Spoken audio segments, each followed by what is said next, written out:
Друзья, всем привет! Вы на канале Китайфак, и сегодня на обзоре будет вот такой новый 4D лазерный уровень от компании Hyupar, модель 904DG с зеленым лучом. Приходит вот в такой красочной коробке, пришел очень быстро с российского склада, буквально за 4-5 дней. Покупал я этот уровень за 9700 рублей. Итак, приходит вот в такой фирменной коробке. Здесь также есть фирменная пломба, которая при получении, соответственно, должна быть целой. Как говорил, модель 904DG. На коробке есть краткая инфографика, то есть два горизонта, высокая точность, Type-C, режим работы с приемником, сигнализация при отклонении, есть работа с заблокированным компенсатором, резьба 1/4 дюйма для крепления на штатив и защита IP54. И здесь также используется аккумулятор 3,7 вольта 5200 мАч. В коробке находится такой кейс, также с логотипом. Сумка сделана очень качественно, и материал у сумки используется также не менее качественный. Если вам видно, не как обычно у дешевых нивелиров, а такой хороший материал. В комплекте здесь провод, инструкция на разных языках, в том числе на русском, вилка, аккумулятор, пульт дистанционного управления, вот такая поворотная площадка, магнитное крепление с микролифтом и сам прибор.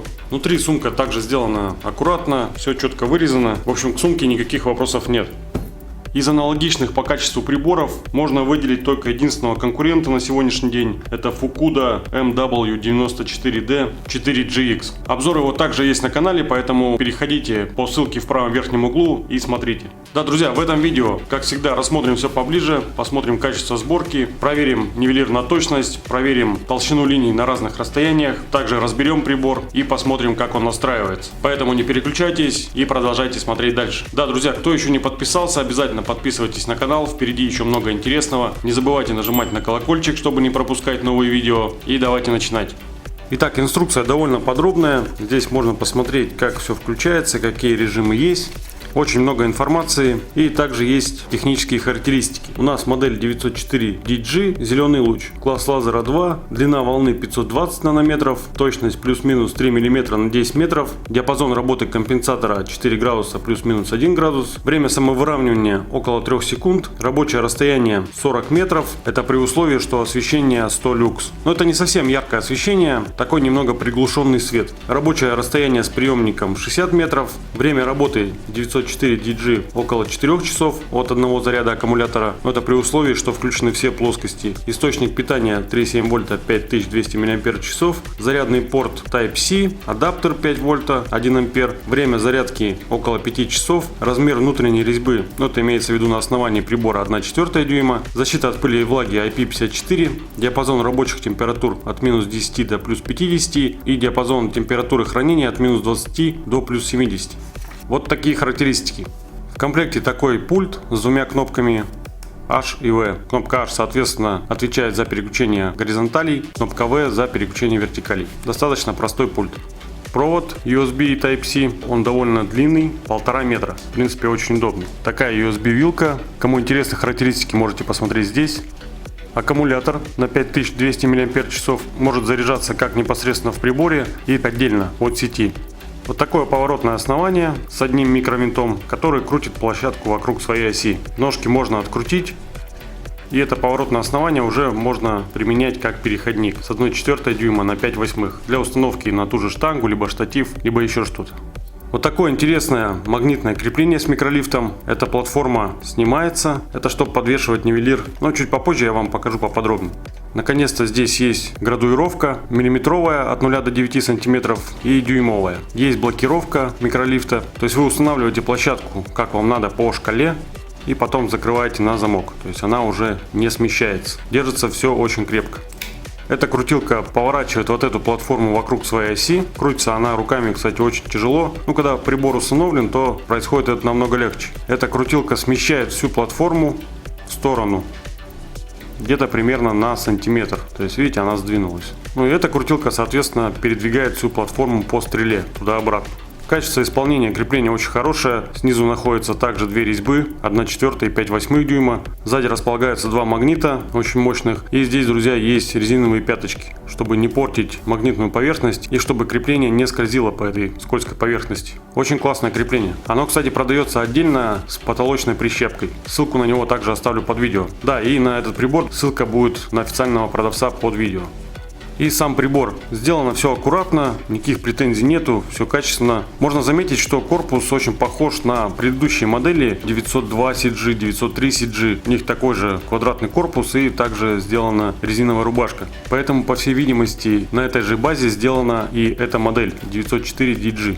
Везде написаны логотипы. Здесь располагается гнездо для зарядки и для работы от сети. Также, соответственно, Type-C.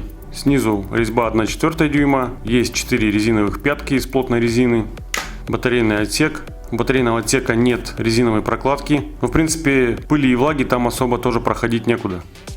Спереди находится тумблер включения и разблокировки прибора. Сверху вот такая сенсорная панель с 3 индикаторами. Но чуть попозже мы разберем алгоритм переключения плоскостей и разберем, какие дополнительные режимы у него есть. Все башни сделаны из хорошего толстого ABS пластика.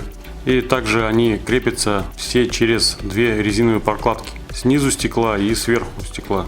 Прокладки очень толстые, мощные. То есть в этом плане, друзья, сделано все очень хорошо. Здесь защита от пыли и влаги очень хорошая. И сверху резинка также снимается. В приборе используются вот такие излучатели. Никакой информации об них нет. Но тем не менее, сегодня посмотрим, какую линию они проецируют по толщине и по яркости.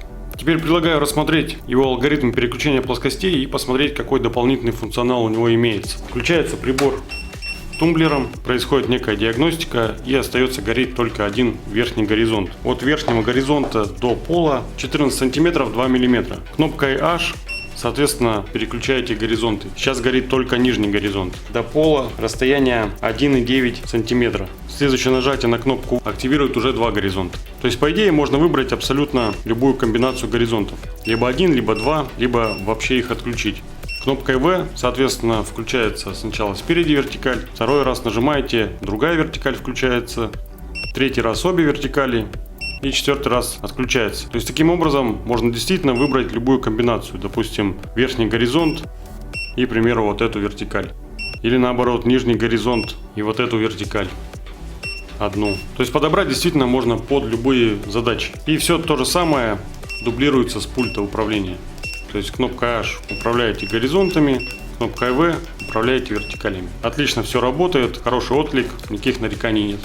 Да, чтобы включить режим работы с заблокированным компенсатором, нужно сначала выключить прибор, заблокировать компенсатор и потом удерживать кнопку V. Произойдет диагностика и все, можно размещать что-то по диагонали. Компенсатор в этот момент заблокирован и линия будет мигать с дискретностью раз в 5 секунд. Это сделано тоже специально, чтобы вы не забывали, что находитесь в спецрежиме. Чтобы выключить прибор, нужно либо включить и выключить его заново, тогда режим этот выключится, либо опять удержать кнопку V несколько секунд, чтобы погасли все плоскости. Также в этом режиме, соответственно, можно переключать любые плоскости, как вам угодно. Но, друзья, есть такая небольшая загвоздка. В этом режиме при заблокированном компенсаторе нельзя включить режим работы с приемником. То есть он включается опять же также кнопкой V, только при разблокированном компенсаторе. То есть вы включаете прибор, сейчас у вас он устанавливается автоматически, удерживаете кнопку V до того момента, как линии начнут гореть чуть тусклее и на приборной панели загорится синий индикатор. То есть у вас сейчас активирован режим работы с приемником, чтобы работать на улице на более дальних расстояниях. Ну, приемник, соответственно, нужно докупать отдельно. Ссылку на него также оставлю под видео. Чтобы отключить режим, опять удерживайте V. И получается, что в режиме заблокированного компенсатора вам просто не получится его включить, потому что вы будете удерживать кнопку и нивелир будет просто выключаться. Вот такая неприятная особенность есть у этой модели. То есть для работы с приемником нужно использовать только режим автовыравнивания. Еще один индикатор посередине отвечает за заряд батареи. Когда у вас остается менее 20% заряда, он загорается красным. Ну и соответственно замочек, он начинает гореть красным, если у вас активирован режим работы с заблокированным компенсатором. Как вы заметили, у этого нивелира присутствует сигнализация при большом наклоне. То есть диапазон работы компенсатора у него плюс-минус 4 градуса. Если этот наклон будет больше, то нивелир начнет сигнализировать звуковым сигналом и линии начнут быстро мигать. Тем самым он просит поставить его на более ровную поверхность. Как указано в инструкции, время выравнивания компенсатора равно или больше 3 секунд. Но по факту это где-то реально секунд 5-6. То есть давайте сейчас я наклоню, установлю прибор обратно и посмотрим, сколько это займет времени. Раз, два, 3, 4, 5, 6. Ну, друзья, где-то 5-6 секунд до полной остановки. Друзья, иногда встает вопрос, стоит ли докупать вот такую отдельную подъемную площадку. Здесь однозначного ответа нет. Крепление, конечно, очень удобное, с микролифтом. Плюс ко всему здесь есть градуировка. Но единственное, что начальная, наименьшая точка здесь, конечно, выше. То есть у вас горизонт будет начинаться вот отсюда. Если взять эту площадку, то она, конечно, намного ниже. То есть горизонт у вас будет где-то в сантиметрах 3,5-4. Здесь смотрите сами. Второй способ установки на это крепление — это вот через специальный такой переходник. Вставляете просто голову в эту платформу, и здесь есть дополнительная крутилка, чтобы установить уровень относительно ровно. По большому счету можно еще задать какой-то небольшой уклон, если требуется. И также по микролифту можете опускать прибор и, соответственно, также поднимать. В общем, крепление довольно интересное. Теперь давайте посмотрим толщину линий на разных расстояниях. Потом я проверю его на точность, разберу и посмотрим, что еще предлагается по настройке. Итак, для начала давайте возьмем расстояние 1 метр от стены. Итак, друзья, на 1 метре от стены толщина линии не больше 1 мм. Яркость отличная, линия четкая. Давайте посмотрим на 5 метрах. На 5 метрах нижний горизонт чуть потоньше, он чуть более миллиметра, верхний горизонт чуть потолще, он в районе 2 мм. Давайте теперь посмотрим на 10 метрах. На 10 метрах нижний горизонт опять тоньше, он не больше 2 мм, верхний горизонт в районе 3-4 мм. Но все равно, друзья, отличный результат, линии очень хорошие, с четкими краями, претензий никаких нет. Теперь давайте проверим его на точность. Как помните из заявленных характеристик, точность у него указана плюс-минус 3 мм на 10 метров. Друзья, не забывайте, что плюс-минус указан не случайно. Как правильно считается погрешность, смотрите на сайте laserlevel.ru, либо переходите по ссылке в правом верхнем углу. Вот здесь у меня как раз есть 10 метров. Итак, горизонт проверим, прогоняя по точке на 10 метрах. Все сектора должны проходить через эту точку. А вертикали проверим по ранее проверенному, очень классному уровню HuPar 603 CG, тоже зеленым лучом. Ссылку на него также оставлю под видео. Также смотрите его обзор на канале. Очень крутой прибор. И как выяснилось, очень круто настроенный. Да, друзья, у кого нет проверенного лазерного уровня, чтобы проверить вертикали, ничего страшного. Просто берите обычный нитяной отвес, нитку, снизу привязывайте грузик, подвешивайте к потолку и проверяйте все вертикали, подсвечивая эту нитку. Самый простой и надежный способ. Итак, давайте начнем проверку горизонтов. Включаем прибор и отмечаем первые 2 точки. Итак, отмечаем первые 2 точки по середине линии. Теперь поворачиваем прибор на 90 градусов и смотрим, как проходят линии через эти же точки. В идеале все линии должны проходить также через эти точки, но опять же с допустимой погрешностью. Давайте посмотрим, как проходит второй сектор. Итак, второй сектор проходит практически идеально, сверху идеально проходит, снизу есть какое-то смещение, но оно очень маленькое, какая-то доля миллиметра. Так, давайте посмотрим третий сектор. Для этого еще раз развернем прибор на 90 градусов и посмотрим как бы заднюю часть плоскостей. Так, друзья, третий сектор, верхний горизонт проходит просто идеально, нижний с небольшим смещением. Но смещение также очень маленькое, в районе миллиметра на 10 метрах, это даже не погрешность, очень круто. Давайте посмотрим четвертый, последний сектор. Для этого еще раз развернем прибор. Итак, друзья, четвертый сектор, сверху горизонт проходит просто идеально. Я очень удивлен, практически отсутствует погрешность. Снизу линия немножко сместилась с первоначальной точки. Тоже очень круто настроен нижний горизонт. То есть погрешность нижнего горизонта в районе 1 мм на 10 метрах. При условии, что погрешность меряется в 2 стороны. Поэтому получается, что вы можете разметить 20 метров с погрешностью 1 мм. Итого по факту получается погрешность нижнего горизонта плюс-минус 0,5 мм на 10 метров. Друзья, это просто очень крутейший результат. Давайте посмотрим теперь вертикали. Для проверки вертикалей берем минимум 5 метров. Здесь у меня как раз 5 метров. Включаем вертикаль у ранее проверенного нивелира и включаем первую вертикаль у HuPar 904 DG и сопоставляем их. Так, и давайте посмотрим. Итак, вот первая сторона первой вертикали. Справа идет HuPar 904 DG, слева идет HuPar 603 CG. Друзья, видно, что они идут абсолютно параллельно друг другу. Давайте посмотрим вторую сторону первой вертикали. Для этого соответствующим образом разворачиваем прибор и также сопоставляем. Итак, вот вторая сторона первой вертикали. Также справа 904 DG, слева идет 603 CG. Друзья, абсолютно видно, что они идут параллельно друг другу. Давайте посмотрим вторую вертикаль. Включаем другую вертикаль и также сопоставляем. Итак, вот первая сторона второй вертикали. Абсолютно параллельно, нет никаких сомнений. Справа 904, слева 603. Давайте посмотрим вторую сторону. Разворачиваем прибор, сопоставляем и смотрим. И вот вторая сторона второй вертикали. Справа идет Hupar 904 DG, слева идет Hupar 603 CG. Друзья, они идут абсолютно параллельно друг другу. То есть вертикали у Hupar 904 DG настроены также очень круто. Итак, горизонты и вертикали проверили. Теперь предлагаю проверить незаявленную характеристику, такую как расхождение угла 90 градусов между вертикалями. Производители, как правило, ее не заявляют, но давайте проверим ее ради интереса. Включаем обе вертикали и отмечаем на перекрестии точку. Перекрестие очень яркое, тут ее не видно. И также отмечаем две точки на перпендикулярных вертикалях.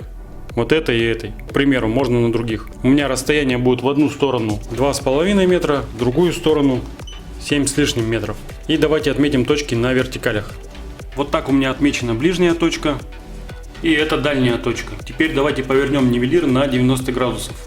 Поворачиваем нивелир на 90 градусов и снова наводимся перекрестием на точку и наводимся одной вертикалью на какую-нибудь из точек. Я буду наводиться на ближнюю, мне ее хотя бы видно. Итак, друзья, вот я наконец-то навелся на перекрестие и на ближнюю точку. Занятие это не самое простое, кто будет проверять, тот поймет. Так, и давайте посмотрим, как проходят вертикали через точки. То есть вот так я навелся на ближнюю точку, и давайте посмотрим, как проходит вертикаль через дальнюю точку. Она должна проходить с допустимой погрешностью. И вот, друзья, вторая вертикаль проходит с небольшим отклонением. Но нужно сказать, что это очень маленькое отклонение на самом деле на таком расстоянии. Я считаю, это просто отличный результат. Друзья, уровень Hupar 904 DG настроен очень круто. Теперь давайте разберем и посмотрим, как он выглядит внутри и что предлагается по настройке. Друзья, еще одно преимущество этого уровня, он идеально подходит для самостоятельной настройки. До всех юстировочных болтов можно добраться, не разбирая полностью прибор. Тем не менее, давайте я сейчас сниму защитные башни, вот эти, сниму нижнюю башню и покажу, как он разбирается. Верхнюю башню снимать не обязательно, только если вам не требуется настроить верхний горизонт. Сейчас я вам покажу на примере боковой башни, как это делается. Снимаете башню прокладками. И у каждого излучателя есть такие 4 болта под шестигранничек. Здесь шестигранник на 1,5. То есть ими как раз настраивается положение всей лазерной трубки. То есть вы настраиваете плоскость, как она будет светить. Такие 4 болта есть у всех 4 излучателей. И как ни странно, у них у всех есть зазор между основанием вот этой лазерной трубки и между самим маятником. Поэтому ход для юстировки у них у всех есть. Но так бывает не всегда. Бывает, что вся трубка плотно прижата к маятнику. В таком случае настройка делается сначала того модуля, который прижат к маятнику. Этот модуль вы настраиваете с помощью положения маятника. Здесь, опять же, не разбирая прибор, можно делать настройку маятника. Вот там есть поперечный винт настройки маятника, а под этой башней продольный винт. Но здесь их не видно. Сейчас я полностью разберу прибор и покажу вам поближе. То есть вот этими 4 болтами настраивайте каждый излучатель по отдельности, если требуется. Сверху, снизу, сбоку, они есть везде. Чтобы полностью разобрать прибор, нужно открутить 2 боковые башни. Случайно включил прибор. То есть нужно открутить башни от вертикалей, потом открутить нижнюю башню, самую массивную, и выкрутить там 4 винта снизу. Сейчас до них дойдем. Здесь башня также крепится через эту же прокладку, через толстую. Потом откручиваем нижнюю лапу, потому что здесь доступ есть только к этим 2 винтам. Доступ к 2 другим винтам перекрывается вот этой нижней лапой. Поэтому сначала нужно снять ее. Давайте это и сделаем. Нижнее большое массивное стекло также крепится через такую же большую резиновую прокладку сверху и большую резиновую прокладку снизу. Так, друзья, ну вот вам видно или нет, здесь есть также небольшой зазорчик, чтобы настроить нижний горизонт. Но он достаточно маленький, и в принципе можно нижний горизонт как раз настроить сначала маятником, а все остальные 2 вертикали и верхний горизонт настроить по отдельности. И опять же я повторюсь, для этого нет никакой необходимости полностью разбирать прибор. Это очень удобно, друзья, прибор у вас постоянно запитан, стоит аккумулятор, то есть вы просто подкручиваете, смотрите, подкручиваете и смотрите. Это реально очень удобно, удобнее не придумать. И потом откручиваете 4 болта снизу. И потихоньку раскладывайте корпус на 2 половинки. То есть верхняя часть снимается, ничего ее не держит. Это опять же очень круто, очень удобно. И снизу можно обратно приделать лапу. Прикрутить обратно хотя бы на 1-2 болтика. Все, друзья, получается, у нас прибор полностью запитан. Есть открытый доступ ко всем юстировочным винтам. Все видно как на ладони. Все очень просто и удобно.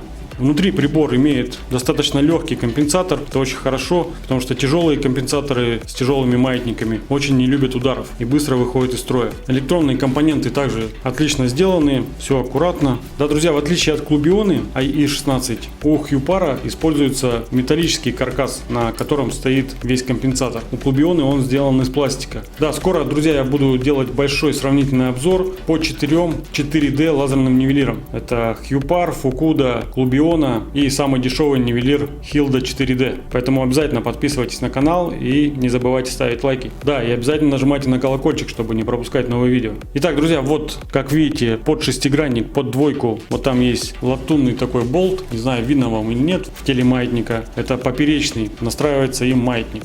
То есть вы туда-обратно перемещаете в теле маятника, тем самым смещаете его центр тяжести, и маятник начинает по-другому немножко устанавливаться. Выводите сюда болт, здесь он больше давит, и вся плоскость горизонтальная немножко наклоняется. Здесь второй продольный такой же винт, тоже под шестигранник, под двойку. Он уже меняет центр тяжести, соответственно, маятника в этом положении. То есть загоняете туда его, он там давит больше, плоскость у вас поднимается. Наоборот, выкручиваете его наружу, здесь он давит больше туда, соответственно, плоскость у вас вся опускается. И, собственно говоря, вот этими двумя винтами настраиваете положение нижнего горизонта. Также посмотрели, прогнали через точку, прикинули, в какую сторону идет крен, и выправили этот крен этими двумя болтами. Потом проверили остальные плоскости и каким требуется настройка, довели ее уже непосредственно отдельно вот этими 4 болтами под шестигранник, под полторашку. Вот, собственно говоря, и все. Все по настройке, все очень просто. Прибор разбирать вообще нет никакой необходимости. Я специально разобрал, чтобы вы посмотрели, что находится внутри. Прибор запитан, можно включать. Я считаю, что это самый удобный и отличный вариант для настройки. Удобней, ну, просто не придумать.